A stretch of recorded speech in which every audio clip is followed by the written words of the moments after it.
এই মুহূর্তে আবহাওয়ার গুরুত্বপূর্ণ খবর।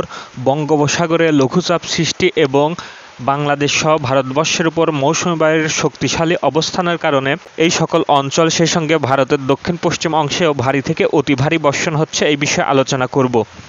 উপগ্রহ চিত্রে দেখতে পাচ্ছেন সমগ্র বাংলাদেশের বিস্তীর্ণ অঞ্চল জুড়ে প্রায় 64টি জেলার উপরেই গভীর ঘনীভূত মেঘ অবস্থান করছে। সেই সঙ্গে সমগ্র খুলনা বিভাগ, রাজশাহী বিভাগের পাবনার উপরে অতি গভীর মেঘ অবস্থান করছে এবং খুলনা বিভাগের প্রত্যেকটি জেলা এবং রাজশাহী বিভাগের পাবনা, সিরাজগঞ্জ, নাটোরের উপর ভারী থেকে অতি ভারী বর্ষণ হচ্ছে।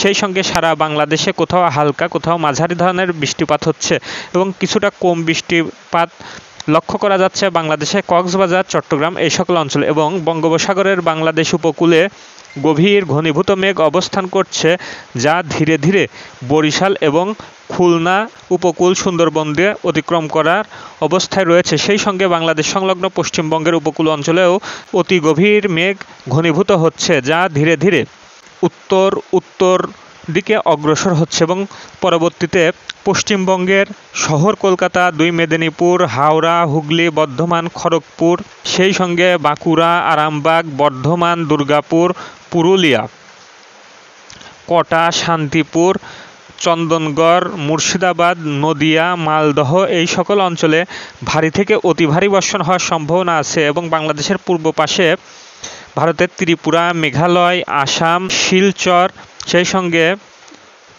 মিজোরাম, মণিপুর, নাগাল্যান্ড, অরুণাচল প্রদেশের ওপর গভীর ঘন মেঘ অবস্থান করছে। এদিকে বাংলাদেশের পশ্চিমে ভারতের ঝাড়খণ্ড, উড়িষ্যা উপকূল, অন্ধ্রপ্রদেশ উপকূল, সেই সঙ্গে পশ্চিম ভারত, মধ্য ভারতের উপরে, ভারতের রাজধানী দিল্লির উপরেও গভীর ঘন বজ্রমেঘ অবস্থান করছে এবং এই সকল অঞ্চলে ভারী থেকে অতি ভারী বর্ষণ ঘটাচ্ছে।